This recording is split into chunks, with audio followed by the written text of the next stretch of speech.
Gott ist gepriesen, Gott ist groß, Gott ist würdig und Gott ist unser Richter. Ich danke Gott, dass ich durch deine Augen sehen, durch deine Ohren hören, mit deiner Zunge reden. Und ich danke, dass ich durch dein Herz fühlen darf. Und ich danke Gott für die folgenden Wörter, die jetzt dann kommen. Das folgende Video. Ich bin Colin. Zwischenzeitlich zum Teil auch bekannt als Gottes persönlicher Hofnarr. Aber nicht in Ausrüstung. Ist immer noch Feierabend, Arbeitskleider an.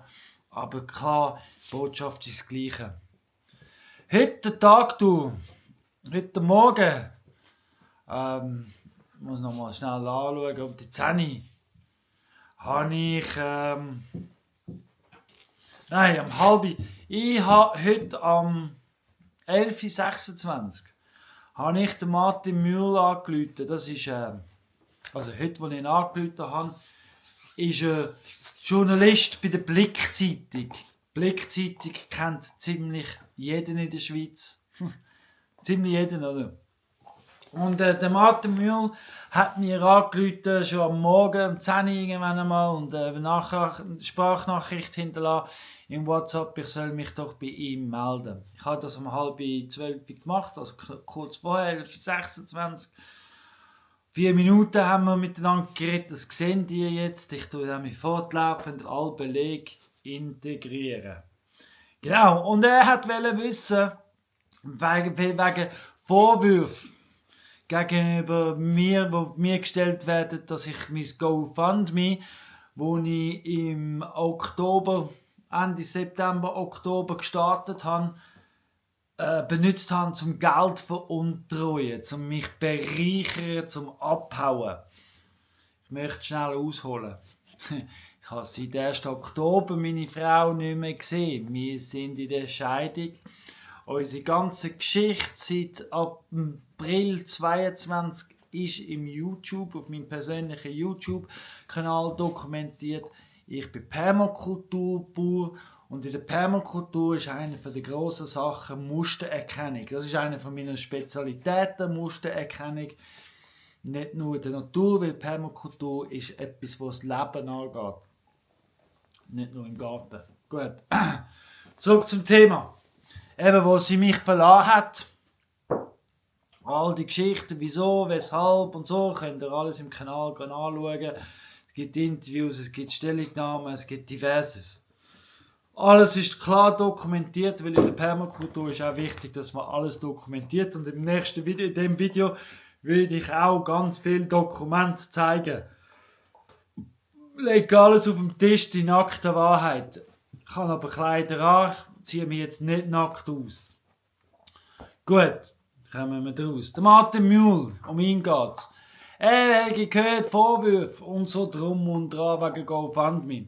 Er ist jetzt aber ein bisschen spät dran, weil ich habe gestern habe ich Bestätigung bekommen von GoFundMe. Das GoFundMe bestätigt, dass ich sie nicht veruntreut habe, das Geld. Weil ich habe all meine Bankunterlagen offengelegt. Die sehen die jetzt ablaufen. Die sind jetzt da am Schauen, könnt ihr schauen. Ich habe es jetzt ein bisschen vertuscht, die einen Kontonummern, damit ihr nicht alles sehen. Von Leuten, die mir Geld einzahlt haben. Aber alle Gelder, die rausgegangen sind, sehen die auch. Ich habe noch Bargeld bekommen, ein bisschen mehr als 2000 Franken. Das ist auch zum Leben draufgegangen und der Alltag, weil der Alltag mit Bauernhof, mit Helikopter fliegen, Heu kaufen, Essen, Energieaufwand, Tierfüttern, kostet Geld. Plus ich hatte noch einen Helfer gehabt, der Andreas, der dich dann als Anschlag entpuppt hat, aber trotzdem hat er sein Geld bekommen, 1500 Franken, bar auf die Hand bezahlt. Genau, später hat er mich noch bedroht, ich musste ihn anzeigen. Alles dokumentiert, alles registriert. Gut. Der Martin Mühl, eben, er hätte gehört sagen. Jetzt. habe ich meine Aufgaben aufgehängt und gesagt, ich bin jetzt am Arbeiten, bin ich auch gewesen, weil ich bin da zwischenzeit schon wieder auf einem neuen Bauernhof am Arbeiten, weil gearbeitet muss werden, ich muss ja weiterleben, ich tue nicht den Kopf in den Sand stecken, Bonnie und ich, wir sind unsere Arbeit am machen, gell Bonnie? Ja, aber ich habe trotzdem meine Hausaufgaben gemacht, ich habe nachgefragt. Jetzt hat sich so herausgestellt, der Martin Mühl ist nicht nur Journalist beim Blick. Er ist auch Präsident vom Tierschutzverein Oberwallis. Tierschutzverein, wichtige Sache. Präsident, umso wichtiger. Man fühlt sich auf jeden Fall wichtig. Jetzt ist es so, lange Rede, kurzer Sinn. Am 5. Dezember, 5. auf den 6. Dezember, habe ich den Oberwallis verlassen. Nachdem ich den ganzen Oktober, den ganzen November und einen Teil eben den Anfang vom Dezember darum gekämpft habe, die Verantwortung übernehmen für den Paradies in Dresden. Alles dokumentiert, alles rausgekotzt, man kann alles nachlesen und schauen im Video. Alles klar dokumentiert. Ich habe dann aber nicht mehr können, weil eben das Crowdfunding ist gelaufen, aber nicht mehr so gelaufen. Und am Schluss, ich habe meine Direktzahlungen nie bekommen, wo mir zugestanden sind, umstritten. Der Chef der zuständigen Person von der Amt für Landwirtschaft im Wallis, Unterwallis, Oberwallis ist ja eins. Ich war auch zu Zitten, ich war vom Parlamentshaus. Das ist nicht mehr öffentlich online, weil die Seite ist gelöscht worden im Facebook. Nichtsdestotrotz, man weiß es. Oder man kann es nachlesen. Ich habe darüber geredet und es haben genug Leute gesehen. Gut. Jetzt 5. auf den 6. Dezember. Am 5. am Mittwoch, also am Freitag der 5. war, ist der Donnerstag der 4. Mittwoch der 3. habe ich öffentlich in einem Video gesagt, ich habe bis am Freitagabend die Zeit, von Oberwallis einen Entscheid bekommen, kann ich bleiben oder kann ich gehen, weil ich habe Freitagnachmittag, bevor ich auf den Bäuermarkt gegangen bin, zu Wisp, zum letzten Mal mein Brot verkaufen, habe ich 15 Rappen auf dem Konto gehabt. Vielleicht ist es ein Franken, 2 mehr gewesen. Gesehen, die haben alles in der Bankunterlagen gesehen. Genau, habe ich mein Brot verkauft und habe mich verabschiedet von den Leuten und habe auch noch Geld geschenkt bekommen von Leuten, die gefunden haben, weil ja, wenn du musst gehen, da Geld zum auf den Weg gehen, damit ich auch für die Pony etwas kaufen kann. Weil ja, genau. Auf jeden Fall. Ich habe kein Geld davon getragen. GoFundMe hat das in der Zwischenzeit bestätigt. In der Zwischenzeit hat aber GoFundMe jetzt nochmal eine Art. Die werden immer wieder bombardiert mit Leuten, die mich angreifen. Ich komme zu dem noch. Genau, der Martin Mühl. Eben. Da habe ich ihm aber meine Hausaufgaben gemacht und gemerkt, eben auf die 5. auf den 6. Am 6. am Morgen, ich bin noch im Zug gesessen. Noch nicht einmal am Ankunftsort angekommen. Budapest war mein Zielort gewesen, weil da ist mir offeriert worden, um da zu sein. Genau. In Ungarn. Und sitze ich jetzt noch in Ungarn. Und am Morgen, am 8. Uhr, hat mich der Herr Kilian Eier von der Gemeindepolizei nachher telefoniert. Aus dem Nix raus. Nicht ganz aus dem Nix. Weil Freitagabend, bevor ich Wisp noch verlassen habe, hat mein Vater Kontakt gehabt mit meiner Frau. Und mit ihr telefoniert und gesagt, Colin, gib auf, er schenkt dir den Farm, du hast gewonnen. Weil sie hat mit Anwalt gekämpft, ich habe ohne Anwalt gekämpft, ich habe kein Geld gehabt, weil sie ist ja meine einzige finanzielle Einnahmequelle gewesen. Ich habe zwar das Gericht vorauszahlt, das sehen die, das ist am 6. November ist das gezahlt worden, 1500, ist registriert und dokumentiert, sehen die da in Kontounterlagen, hat angerufen und gesagt, Colin verlässt, geht. Gleichzeitig, oder eine Stunde später, habe ich ihr ein SMS geschickt. Ich gehe, du hast gewonnen. du bekommst das, was du willst, mit Anwalt und alles drum und dran. Ich kann nicht mehr kämpfen, aber ich bin nicht bereit, mich kaputt zu machen lassen für das. So, du hast gewonnen, du darfst Verantwortung haben, weil sie hat ja ganz schwer darum gekämpft. Mit Anwalt und alles, drum und dran. Obwohl ursprünglich noch im Oktober oder Anfangs November plus minus habe ich mein Scheidungsbegehren beim Gericht abgegeben, Oberwallis. Ja, das war schon eine Bearbeitung. Sie hat schriftlich E-Mails, das sehen die jetzt auch, von mir die Vereinbarung bekommen, dass wir uns werden scheiden lassen. Können scheiden lassen, weil wir haben eigentlich die Abmachung gehabt, ich übernehme den Hof mit aller Verantwortung, plus den ganzen Schuldenberg und alles drum und dran. Irgendwann hat es eine Wendung gegeben, sie hat das nicht mehr wollen, sie hat angefangen mit Drogendealern zusammenmischen und so weiter und so fort. Alles klar dokumentiert. Wobei der Paradies in der ersten Facebook-Seite, wie gesagt, ist gelöscht, wobei alles andere im YouTube, es ist vieles da und ich tue auch gerne nochmal Aussagen geben und alles nochmal drum und dran. Apropos Aussagen, ich bin noch 5 Stunden am Donnerstag, den 4. Dezember, bin ich noch auf der Kantonspolizei in Natas und habe 5 Stunden Aussagen gegeben zu meiner Geschichte und meinem Werdegang die letzten 3,5 Jahre. Ja. Aber ja, 8 Uhr am Morgen, 8:30 am Morgen, läutet mir die Gemeindepolizei an. Gemeindepolizei. Und der Herr Kilian Eier hat unter anderem gesagt, ich habe sie überhaupt nicht gern, ich glaube ihnen kein Wort. Ihre Frau lehnt alle Verantwortung ab. Sie möchte nicht, ihre Tiere werden noch geschlachtet und drum und dran. Gleichzeitig habe ich dann aber angefangen, weil ich ja nicht, man unterschätzt mich zwar als Geucht, so wie man mich im Oberwallis nennt, oder Hofner, oder einfach der Colin unterschätzt man, gern, sehr gern sogar.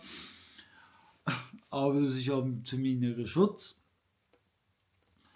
Genau, habe ich dann der Oberwalliser Veterinäramt geschrieben. Also ich habe gemeint, das sagt der Herr Ovet, aber das ist ja nicht der Herr Ovet, das ist der Oberwalliser Veterinäramt, was auch immer genau. Der Herr Erik. Oh, jetzt habe ich gerade seinen Namen vergessen. Ich muss ihn gerade nochmal nachschauen, das ist nicht falsch sagen, weil er ist ein guter.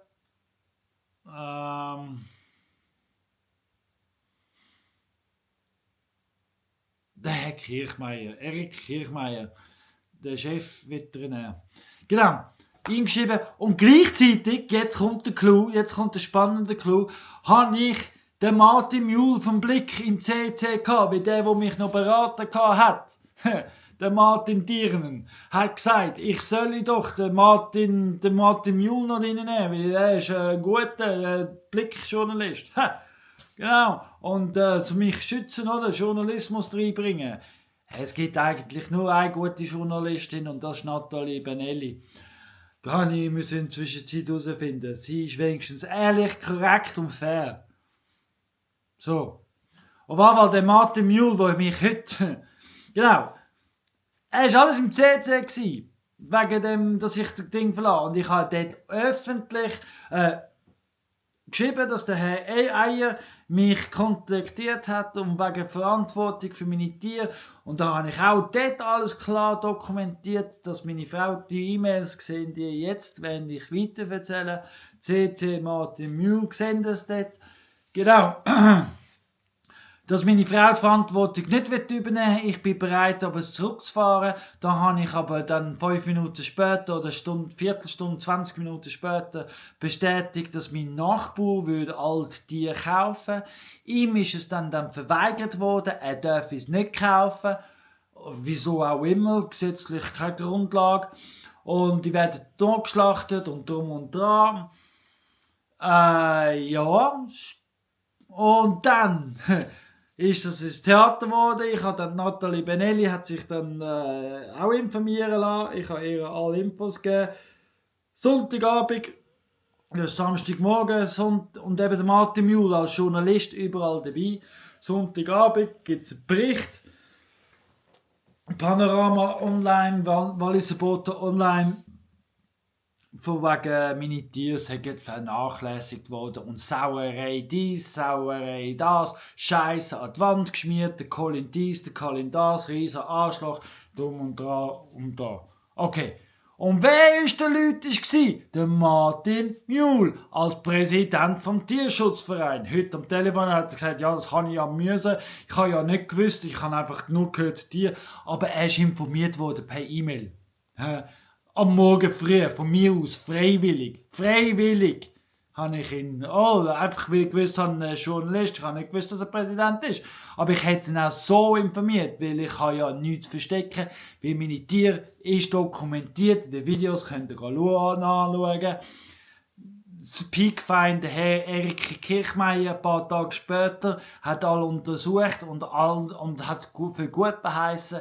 Das sind alles jetzt von der Nathalie Benelli, von der Walliser Boten, in verschiedenen Berichten und verschiedenen Zeitungsartikeln alles klar deklariert worden. Es ist gut. Jetzt, der Herr Martin Muhl heute Morgen, eben von wegen, ob ich ihm jetzt wegen dem GoFundMe, ich habe mich dann später gemeldet per WhatsApp, dass ich meine Hausaufgaben gemacht habe und ihn nicht werde können vertrauen. Weil ja, dort an dem Samstag, ich habe nichts erwähnt von den E-Mails, das erwähne ich jetzt, in dem WhatsApp, dass er mich ja hat an Prangen anstellen als Arschloch oder als Tiermissbraucher. Das ist ein Arschloch in meinen Augen. Als Bauer ist das ein Arschloch, wer seine Tiere missbraucht. Aber da gibt es noch einen, da komme ich zu dem. Zur Pointe von der Geschichte, zu dem komme ich noch. Ich bin erst am Erzählen. Ja, jetzt habe ich nachher gerade eine Sprachnachricht bekommen. Ja, es sagt ja so nicht die gleichen Sachen und da. Gut, ich habe es dann ignoriert, weil ich habe wieder weiterarbeiten. Ich habe zu Mittag gegessen, ich habe es verdaut, bin weiterarbeiten, bin Schäfe da, die Klauen schneiden, die Kühe füttern und machen und tun halt das, was machst du als Bauer am Nachmittag. Komme ich heim, habe ich ein WhatsApp auf dem, weil ich habe mein Telefon nicht dabei, wenn ich bei den Tieren bin. Habe ich ein WhatsApp von Martin Muhl. Er hätte mit dem Chefredakteur geredet, wenn bis morgen, also das ist Mittwoch, heute ist der Dienstag, der 16., wenn ich morgen nicht bis am Mittwoch am 10. ihm alle Beweislagen hinlegen, dass es nicht so ist, dass ich etwas hinterziehe, werde er einen Bericht, er hat es mit dem Chefredakteur vom Blick, hat das Rücksprache, also er hat mich bedroht, wird er mir einfach einen Bericht über mich schreiben, von wegen Beschissen und Crowdfunding ausnutzen, wo aber GoFundMe schon lange geklärt hat und, also schon lange, die Woche, alles ist untersucht. Alles ist dargelegt. Er werde einen Bericht rausgeben, von wegen, was er neben nochmal zu mich an Prangen stellen. Da, gut. Jetzt fragt man sich, wieso sollte Martin Muhl mich an Prangen stellen? Ja, jetzt kommt der Clou von der Sache. Ich habe ja gesagt, meine Frau sei ja mit dem Drogengeschäft vom Oberwallis involviert. Und da ist da zum Beispiel der Big Boss, der Toni Rieder. Der Rieder Toni vom Lötschberg. Einer der grössten Coke-Dealer der Schweiz. Er transportiert seinen Cokes mit dem Tiertransporter, tut den Scheisse Cokes im Mist mischen, weil er weiss, die wenigsten Polizisten werden alle Kühe aus dem Wagen rausholen und den Mist rumwühlen, um noch mehr Mist zu suchen. Werden es die wenigsten machen und viel im Oberwallis gehört ihm. Er ist einer wie der P. Diddy und der Epstein, der ganz viel Grund hat, um Leute zu bedrohen. Ihm gehören die Staatsanwaltschaft, ihm gehören Gemeindepolizisten, ihm gehören Kantonspolizisten. Vieles kann ich beweisen, weil in den letzten 3 Jahren erstens mal weil er der ehrlichste Gauner ist von der Welt, weil er das Gefühl hat, er sei unberührbar. Kann ich beweisen. Habe ich auch hinterlegt, dass eben 5 Stunden beim Kantonspolizei. Gott sieht übrigens alles, auch das, was der Teufel macht. Gott sagt, ich soll das machen, weil ich arbeite. Ich habe nur einen Chef, ich höre nur auf einen. Ich höre auf niemand anderes außer Gott und mir selber. Und ich selber sage mir, wenn es Gott bespricht, es mit Gott, und wenn er es mir sagt, dann ist gut. Auf jeden Fall, der Toni Rieder, die Muster, und wenn ich so Abläufe und die Reihenfolge und das Timing und so anschaue, würde ich sagen, der Martin Muhl als Tierschützer wird auch bezahlt vom Toni Rieder. Wie der Toni Rieder, das weiss man schon in Oberwallis, das weiss man schon lange. Das ist halt so etwas wie der Krieg, das ist schon immer so gewesen. Also kann man es nicht ändern. Und der Toni Rieder ist im Oberwallis wie der Voldemort im Harry Potter. Man redet nicht darüber. Ich aber bin wie der Harry Potter. Ich scheiße auf den Toni Rieder. Ich habe keine Angst vor ihm. Und ich habe auch keine Angst vor dem Tod, weil, ja, dann soll es so sein. Dann werde ich halt wiedergeboren, komme ich halt wieder. Das ist, wie es ist. Und doch ganz anders. Ich lebe sehr, sehr gern. Verstehe mich nicht falsch. Ich bin auch nicht selbstmordgefährdet. Ich lebe wirklich gern. Ich liebe mein Leben. Und ich genieße es jeden Tag. Auf jeden Fall habe ich keine Angst vom Toni Rieder, aber der Martin Muhl, würde ich sagen, vom Mustererkennungsher hat auch einen Alltag, weil er mich jetzt unbedingt in Pranger stellen will. Als kleiner Bub ist er beleidigt, weil er die Exklusivgeschichte nicht überkommt, weil er ist auch bekannt dafür. Schlagzeiljäger. Blick will ich jetzt nicht unterstellen, weil Blick hat über die Jahre, zum Beispiel im 2003, am 2. Mai 2003 bin ich auf der Titelseite vom Blick. Haben sie mich ganz lieb als Friedensengel von Zürich betitelt. Kann man nachschauen. Ist dokumentiert. Titelseite, weil ich am 1. Mai zwischen Polizei und Demonstranten abgesessen bin. Sage ich nicht zum Rühmen, einfach zum Sagen, ich hatte schon tot mal keine Angst gehabt.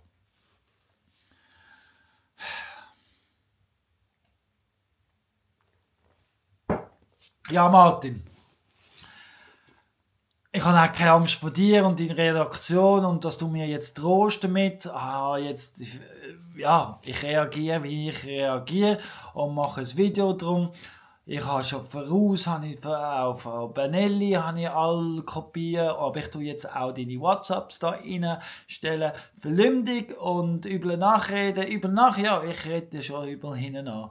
Oh nein, ich rede nicht hinten an, ich rede jetzt da ins Gesicht und alle anderen ins Gesicht.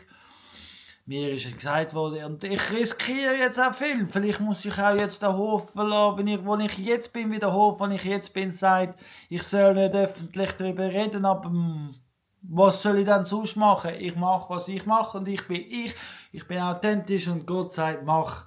Er beschützt mich schon, dann gehen wir halt weiter, Bonnie und ich. Dann gehen wir halt weiter, das ist gleich. Es gibt Abenteuer, Geschichte. Ich bin der Hauptdarsteller von meinem Leben, nicht von deinem Leben, nicht von irgendwelchem Leben. Aber ich mache das, was ich will. Ich möchte gut schlafen heute Abend. Und wenn ich es nicht machen würde ich die ganze Nacht hin und her kehren. Genau. Martin, am 10. Das Video kommt raus. Es wird in allen Social Media Plattformen, also Facebook, Instagram und im YouTube wird das veröffentlicht.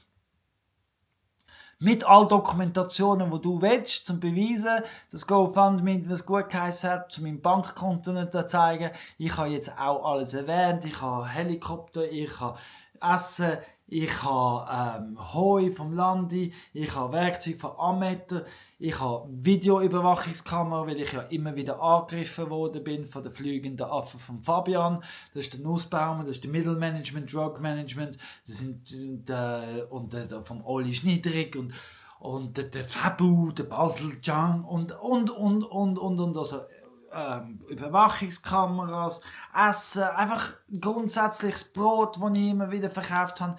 Dort habe ich ja leider noch offen. Ich muss das auch noch zahlen. Ich würde meine ganze Crowdfunding, habe ich schon mehrmals öffentlich in Videos gesagt, ich sage es jetzt nochmal, wenn Kantonwahl ist, politisch würde den Finger raus und so, und ich würde das zurückzahlen, meine Crowdfunding. Wenn ich das Geld hätte, würde ich es zurückzahlen.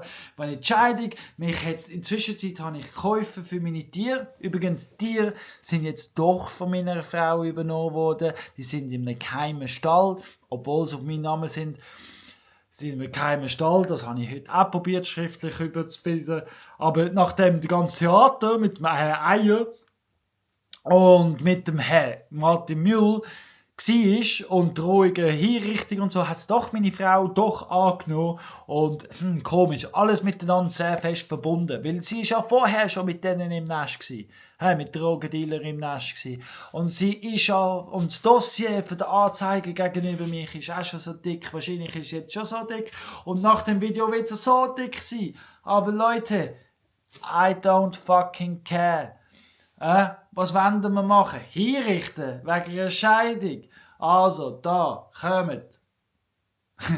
Kommt. Gut, und sonst laufe ich weiter. Von nichts kommt nichts, ich kann nichts, also kann man mir nichts nehmen. Was auch immer. Die Wahrheit ist aber wichtig, mir sehr, sehr wichtig, liegt mir am Herzen. Und ich tue nicht damit scherzen. Und mit mir ist auch nicht scherzen. Und wisst ihr was? Ich möchte, eigentlich ist mein Ziel, mit dem Benjamin Netanyahu darüber reden, dass er soll endlich aufhören, die Kinder in der Gaza zu umbringen. Weil das Massenmord, der Genocide, wo er abgeht, hat nichts mit Antisemitismus zu tun. Es hat einfach mit der Wahrheit zu tun. Und Gott sagt auch, es kann nicht sein, dass die Kinder und Tiere hingerichtet werden, nur weil sie Great Israel wollen. Hört doch auf. Aber zurück zum Kleinen, zurück zum Martin. Martin, hör doch auf. Toni, Riedel, geh doch in die Pension, bleib gerade in den Gran Canaria oder hör mal auf, deine Affen auf mich losschicken. Es macht mich nur noch stinkiger. Und ich habe dir schon im 2023, wo du meine Schäfe eingerichtet hast, habe ich schon gesagt, skink mein Skibein und ich rufe laut aus. Übrigens, ja, dort die Staatsanwaltschaft, kann ich beweisen. Es ist schon dokumentiert, kann ich nochmal beweisen.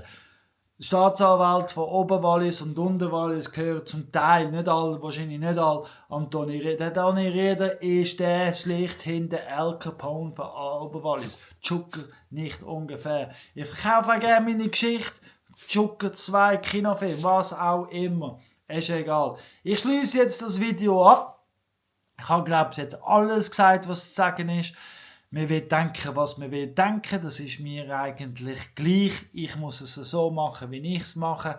Ich kann es nicht anders machen, weil ich habe keine anderen Mittel. Ich habe keine Anwälte. Ich habe zwar Beratungen. Ich habe das Internet. Man kann alles nachlesen. Und ich habe Eier in der Hose. Und meine Eier sagen, hey, ich muss das machen. So kämpfen mit den Mitteln, die ich habe. Permakultur. Aus dem machen, was ich habe. Die Alchemie aus Scheiße Gold zu machen. Danke.